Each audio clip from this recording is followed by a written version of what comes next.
Capítulo 5. Considerações sobre a pluralidade das existências.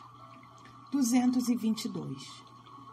Certas pessoas dizem que o dogma da reencarnação não é novo, que foi ressuscitada de Pitágoras. Nunca dissemos que a doutrina espírita fosse uma invenção moderna.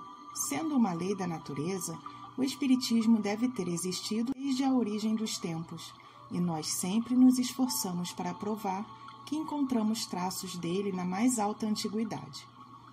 Pitágoras, como se sabe, não foi o autor do sistema metempsicose. Ele o colheu dos filósofos indianos e egípcios, entre os quais ela existia desde tempos imemoriais.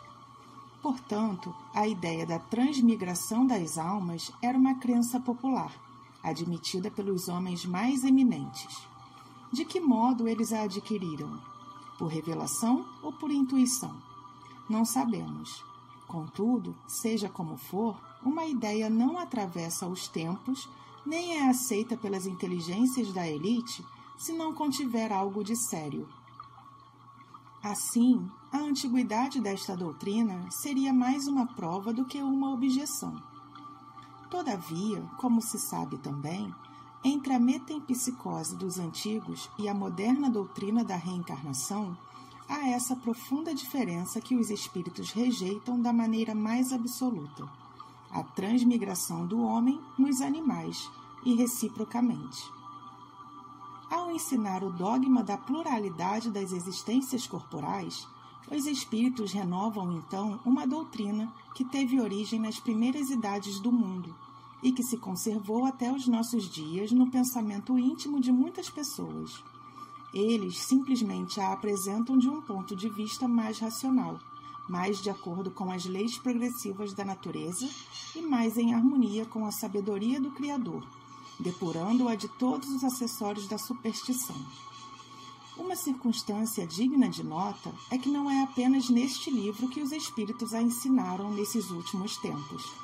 Já antes da sua publicação, numerosas comunicações da mesma natureza foram obtidas em diversos países e depois se multiplicaram consideravelmente.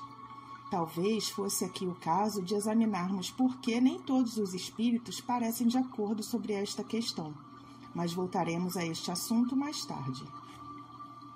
Examinemos a coisa por outro ponto de vista e fazendo abstração de toda a intervenção dos espíritos.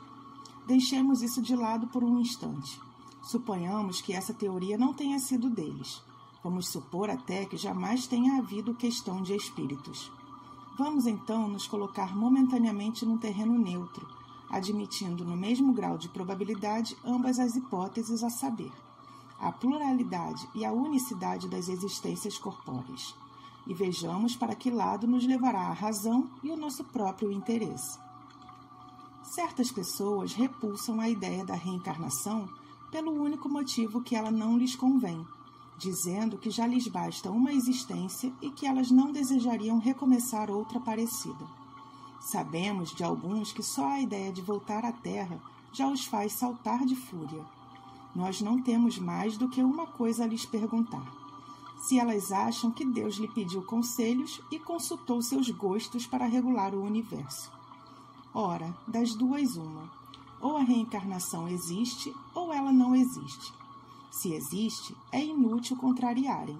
Terão que se submeter a ela e Deus não lhes pedirá permissão para isso. Parece-nos ouvirmos um doente a dizer: já sofri bastante hoje, não quero sofrer mais amanhã. Por pior que seja o seu humor, não terá que sofrer menos no dia seguinte, nem nos que se sucederem, até que esteja curado. Por isso, se eles devem viver corporalmente de novo, tornarão a viver. Eles reencarnarão. Não adiantará nada se revoltarem como uma criança que não quer ir para a escola, ou como um condenado para a prisão. Terão que passar por isso.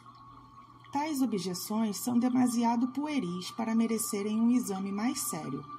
Entretanto, diremos para os tranquilizar que, no tocante à reencarnação, a doutrina espírita não é tão terrível como a julgam, e se a tivessem estudado profundamente, eles não ficariam tão aterrorizados com ela, Saberiam que a condição da nova existência depende deles. Ela será feliz ou desgraçada conforme aquilo que fizeram neste mundo, e que eles poderão já desde esta vida se elevar tão alto que não tenham mais que temer recair no lamaçal. Supomos que estamos falando com pessoas que acreditam em um futuro qualquer depois da morte, e não aos que tenham o nada como perspectiva ou pretendam afogar suas almas num todo universal, sem individualidade, como os pingos de chuva no oceano, o que vem a ser quase o mesmo. Então, se vocês creem num porvir qualquer, sem dúvidas não admitiriam que ele seja idêntico para todos, ou de outro modo, onde estaria a utilidade do bem? Por que se reprimir? Por que não satisfazer todas as suas paixões, todos os seus desejos, ainda que à custa dos outros, já que isso não valeria nem mais nem menos? Vocês acreditam que esse futuro será mais ou menos feliz ou desditoso de acordo com o que tivermos feito durante a vida? Então vocês têm o desejo de ser tão feliz quanto possível, visto que isso há de ser pela eternidade, não? Mas, porventura, teriam a pretensão de ser um dos homens mais perfeitos que tenha existido na Terra e de ter assim o direito imediato à felicidade suprema dos eleitos? Não. Admitem, assim, haver homens que valem mais do que vocês e que eles têm o direito a um lugar melhor, sem por isso que vocês estejam entre os réprobos. Pois bem, coloquem-se mentalmente por um instante nessa situação intermédia que será a vossa, pois acabaram de reconhecer isso, e imaginem que alguém venha lhes dizer: vocês sofrem, não são tão felizes quanto poderiam ser, ao passo que tem diante de vocês seres que gozam de uma completa prosperidade. Querem trocar vossa posição com a deles? Certamente, dirão. O que devemos fazer? Quase nada. Recomeçar o que fizeram mal feito e tratar de fazer melhor. Vocês hesitariam em aceitar, ainda que ao preço de muitas existências de provas? Façamos uma comparação mais comum. Se há um homem que, sem estar na pior das misérias, ainda assim experimenta privações decorrentes da falta de seus recursos, viesse alguém dizer: aqui está uma riqueza imensa, tu podes aproveitá-la e para isso é necessário trabalhar arduamente durante 1 minuto. Mesmo que ele fosse o mais preguiçoso da terra, diria sem hesitar: trabalhemos 1 minuto, 2 minutos, 1 hora, 1 dia se for preciso. O que importa isso se for para findar meus dias na fartura? Ora, o que é a duração da vida corpórea em relação à eternidade? Menos que 1 minuto, menos que 1 segundo. Temos escutado fazerem esse raciocínio. Deus, que é soberanamente bom, não pode impor ao homem recomeçar uma série de misérias e de tribulações. Por acaso essas pessoas acharão que há mais bondade em condenar o homem a um sofrimento perpetualmente por alguns instantes de erro do que em lhe propiciar os meios de reparar suas faltas? 2 fabricantes tinham cada qual um operário que podia aspirar a se tornar sócio do patrão. Ora, aconteceu que esses 2 operários, certa vez, empregaram muito mal sua jornada de trabalho e mereceram ser demitidos. Um dos 2 fabricantes despede seu empregado, malgrado suas súplicas, e este, não tendo encontrado mais trabalho, morreu de miséria. O outro patrão disse ao seu operário: tu perdeste 1 dia, deves-me uma compensação por isso. Executaste mal o teu trabalho e me deves a reparação. Permito-te que o recomece. Trata de executá-lo bem e te conservarei, e poderás continuar a aspirar à posição superior que te prometi. Será preciso perguntarmos qual dos 2 fabricantes foi o mais humanitário? Deus, a própria misericórdia, seria mais insensível do que um homem? A ideia de que o nosso destino fique para sempre determinado por alguns anos de provações, ainda mesmo quando não tenha dependido de nós alcançarmos a perfeição na terra, tem qualquer coisa de lamentável, enquanto a ideia oposta é visivelmente consoladora. Ela nos dá esperança. Assim, sem nos pronunciarmos pró ou contra a pluralidade das existências, sem admitirmos uma hipótese mais que a outra, declaramos que, se tivéssemos escolha, não há ninguém que preferiria um julgamento sem apelação. Disse um filósofo que se Deus não existisse, seria preciso inventá-lo para a felicidade do gênero humano. Outro tanto se poderia dizer da pluralidade das existências. Mas, como temos dito, Deus não nos pede permissão para isso. Ele não consulta nosso gosto ou a pluralidade das existências existe ou não existe. Vejamos de que lado estão as probabilidades e tomemos a coisa de outro ponto de vista, ainda fazendo abstração do ensinamento dos espíritos e unicamente como estudo filosófico. Se não há reencarnação, então só há uma existência corporal, evidentemente. Se a nossa atuação e existência corpórea for a única, a alma de cada indivíduo terá sido criada no seu nascimento, a menos que se admita a anterioridade da alma, caso em que caberia perguntar o que era a alma antes do nascimento, e se esse estado não constituía uma existência sob uma forma qualquer. Não há meio termo. Ou a alma existia ou ela não existia antes do corpo. Se existia, qual a sua situação? Tinha ou não consciência de si mesma? Se não tinha, é quase como se não existisse. Se tinha individualidade, ela era progressiva ou estacionária. Num e noutro caso, a que grau ela teria chegado ao tomar o corpo? Admitindo, de acordo com a crença vulgar, que a alma nasce com o corpo, ou, o que vem a ser o mesmo, que anteriormente à sua encarnação ela não tem senão faculdades nulas, nós colocamos as seguintes questões. 1. Por que a alma mostra aptidões tão diversas e independentes das ideias adquiridas pela educação? 2. De onde vem a aptidão anormal de certas crianças de pouca idade para tal arte ou tal ciência, enquanto outras permanecem inferiores ou medíocres durante toda a sua vida? 3. De onde vêm, em alguns, as ideias inatas ou intuitivas que não existem noutros? 4. De onde vêm, em certas crianças, esses instintos precoces para os vícios ou para as virtudes, esses sentimentos inatos de dignidade ou de baixeza que contrastam com o ambiente no qual elas nasceram? 5.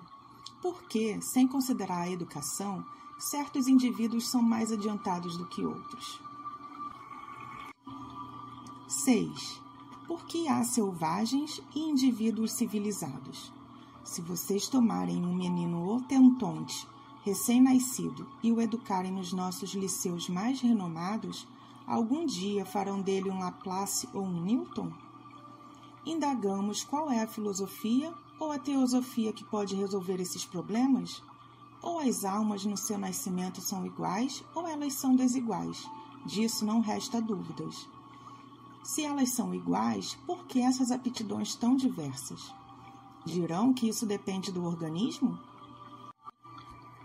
Mas então, essa seria a doutrina mais monstruosa e a mais imoral. O homem não seria mais do que uma máquina, o joguete da matéria. Ele deixaria de ter a responsabilidade de seus atos, já que poderia atribuir tudo às suas imperfeições físicas. Se as almas são desiguais, é que Deus as criou assim. Nesse caso, porém, por que essa superioridade inata concedida a algumas delas? Essa parcialidade estaria conforme a justiça de Deus e ao igual amor que Ele traz para todas as suas criaturas? Vamos admitir, ao contrário, uma série de existências anteriores progressivas e tudo fica explicado. Ao nascerem, os indivíduos trazem a intuição do que adquiriram. Eles são mais ou menos adiantados mediante o número de existências que percorreram, mediante estejam mais ou menos afastados do ponto de partida, exatamente como numa reunião de pessoas de todas as idades. Cada um terá desenvolvimento proporcionado ao número de anos que tenha vivido. Para a vida da alma, as existências sucessivas serão o que os anos representam para a vida do corpo. Reúnam um dia 1000 indivíduos, de 1 a 80 anos. Suponham que um véu encubra todos os dias precedentes e que, na vossa ignorância, vocês acreditem então que todos nasceram no mesmo dia.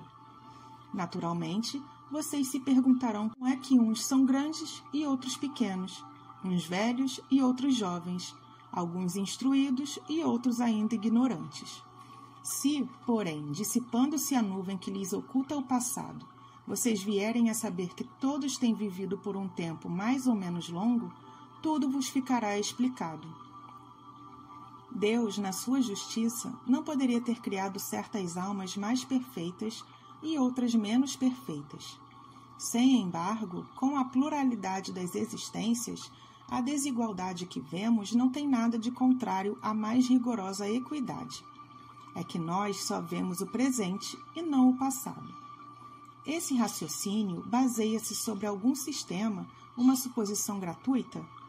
Não, nós partimos de um fato patente, incontestável, a desigualdade das aptidões e do desenvolvimento intelectual e moral. E verificamos que esse fato não pode ser explicado por nenhuma das teorias que temos em curso, ao passo que a sua explicação é simples, natural e lógica por uma outra teoria. Seria racional preferirmos aquela que não explica nada a esta que explica? Com respeito à sexta interrogação, alguns dirão, sem dúvidas, que o Hotentote é de uma raça inferior. Então perguntaremos se o Hotentote é ou não um homem. Se ele é um homem, por que Deus privou a ele e a sua raça dos privilégios concedidos à raça caucasiana? Se não for um homem, por que tentar fazê-lo cristão? A doutrina espírita tem mais amplitude do que tudo isso. Segundo ela, não há espécies diversas de homens. Há tão somente homens cujo espírito está mais ou menos atrasado, porém suscetível de progredir. Este princípio não está mais em harmonia com a justiça de Deus? Acabamos de ver a alma no seu passado e no seu presente. Se a considerarmos quanto ao seu futuro, encontraremos as mesmas dificuldades. 1. Se a nossa existência atual unicamente deve decidir a nossa sorte posterior, qual será a respectiva posição do selvagem e do homem civilizado na vida futura? Ficarão no mesmo patamar ou estarão distanciados na soma da felicidade eterna? 2. O homem que tem trabalhado por toda a sua vida a fim de se melhorar ocupará a mesma categoria daquele que permaneceu inferior, não por culpa própria, mas porque não teve tempo nem possibilidade de se melhorar? 3. O indivíduo que praticou o mal, por não ter podido se esclarecer, será passível de um estado de coisas que não dependeu dele? 4. Trabalha-se para esclarecer, moralizar e civilizar os homens, mas para cada um que se esclarece, há milhões que morrem diariamente antes que a luz tenha chegado até eles. Qual é o destino destes últimos? Serão tratados como infames? No caso contrário, o que eles teriam feito para merecer estar na mesma faixa que os outros? 5. Qual é a destinação das crianças que morrem em tenra idade, antes de terem podido fazer o bem e o mal? Se elas ficarem entre os eleitos, por que esse favor, sem terem feito nada para merecê-lo? Por qual privilégio ficariam isentas das tribulações da vida? Haverá alguma doutrina capaz de resolver essas questões? Admitamos as existências consecutivas e tudo se explicará conformemente à justiça de Deus. O que não se pode fazer numa existência, faz-se em outra. Assim é que ninguém escapa à lei do progresso, que cada um será recompensado segundo o seu merecimento real, e que ninguém fica excluído da felicidade suprema, a qual se pode pretender, quaisquer que sejam os obstáculos encontrados no seu caminho. Essas questões poderiam ser multiplicadas ao infinito, pois os problemas psicológicos e morais que não encontram solução, exceto na pluralidade das existências, são inúmeros. Nós nos limitamos às questões mais comuns. Seja como for, alegarão talvez, a doutrina da reencarnação não é admitida pela Igreja. Portanto, isso seria a subversão da religião. Nosso intuito não é o de tratar dessa questão neste momento. Para nós, basta termos demonstrado que aquela doutrina é eminentemente moral e racional. Ora, o que é moral e racional não pode ser contrário a uma religião que proclama Deus como a bondade e a razão por excelência. O que teria sido da religião se, contra a opinião universal e o testemunho da ciência, ela tivesse se endurecido contra a evidência e tivesse rejeitado de seu seio todos os que não tivessem acreditado no movimento do Sol ou acreditado nos 6 dias da criação? Que crédito teria merecido e que autoridade teria tido entre as pessoas cultas uma religião fundada em erros manifestos dados como artigos de fé? Quando a evidência foi demonstrada, a Igreja sabiamente se colocou ao lado da evidência.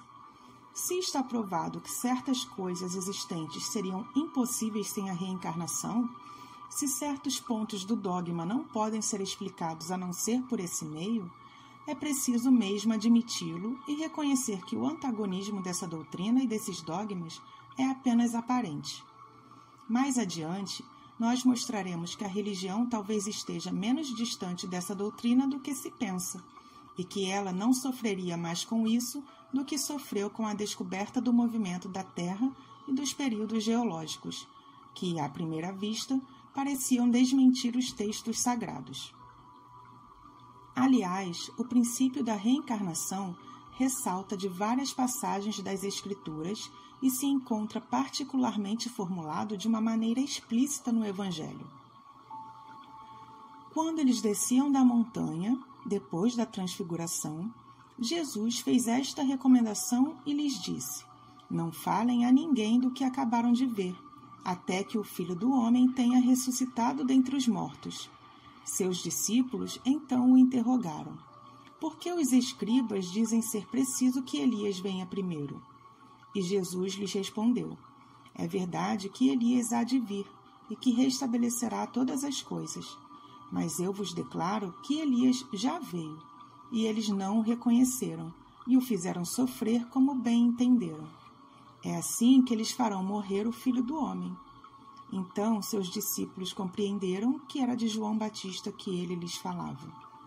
São Mateus, capítulo 17. Já que João Batista era Elias, então houve reencarnação do espírito ou da alma de Elias no corpo de João Batista. De resto, qualquer que seja a opinião que se faça acerca da reencarnação, que a aceitem ou não a aceitem, se ela existe, não será menos necessário se submeter a ela, apesar de toda a crença contrária. O ponto essencial é que o ensinamento dos espíritos é eminentemente cristão. Ele se apoia na imortalidade da alma, nas penas e recompensas futuras, na justiça de Deus, no livre-arbítrio do homem e na moral do Cristo. Logo, ele não é antirreligioso. Como dissemos, temos raciocinado fazendo abstração de qualquer ensinamento espírita, que para certas pessoas não é uma autoridade. Se nós e tantos outros adotamos a opinião da pluralidade das existências, não é somente porque ela veio dos espíritos para nós, é porque essa doutrina nos pareceu a mais lógica e porque só ela resolve questões até então insolúveis. Ainda que ela tivesse vindo de um mero mortal, nós a teríamos adotado da mesma forma e não teríamos hesitado mais em renunciar às nossas próprias ideias. A partir do momento em que o erro esteja demonstrado, o orgulho tem mais a perder do que a ganhar em persistir numa ideia falsa. Assim também, nós a teríamos repelido, embora viesse dos espíritos, se ela nos parecesse contrária à razão, como temos repelido tantas outras, pois sabemos por experiência que não se deve aceitar cegamente tudo o que venha da parte deles, e menos ainda o que venha da parte dos homens. Portanto, seu primeiro título aos nossos olhos é, antes de tudo, o de ser lógica. Ela tem um outro, que é o de ser confirmada pelos fatos patentes e, por assim dizer, materiais, que um estudo atento e criterioso pode revelar a qualquer um que se der o trabalho de observar com paciência e perseverança e diante dos quais a dúvida não é mais permitida. Quando esses fatos forem popularizados, como os da formação e do movimento da Terra, será preciso se render à evidência, e os seus opositores ficarão com os custos da contradição.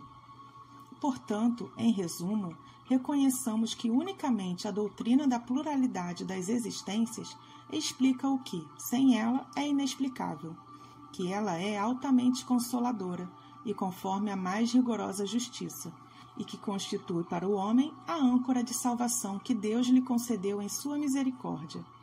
As próprias palavras de Jesus não deixam dúvida a tal respeito. Eis o que se lê no Evangelho segundo João, capítulo 3. 3. Jesus, respondendo a Nicodemos, disse: em verdade te digo, que se um homem não nascer de novo, ele não poderá ver o reino de Deus. 4. Nicodemos lhe disse: como pode um homem nascer se já está velho? Poderia ele voltar ao ventre de sua mãe para nascer uma segunda vez? 5. Jesus respondeu: em verdade te digo, se um homem não renascer da água e do Espírito, ele não poderá entrar no reino de Deus. O que é nascido da carne é carne, o que é nascido do Espírito é Espírito. Não se admire por eu lhe haver dito: é necessário que vocês nasçam de novo.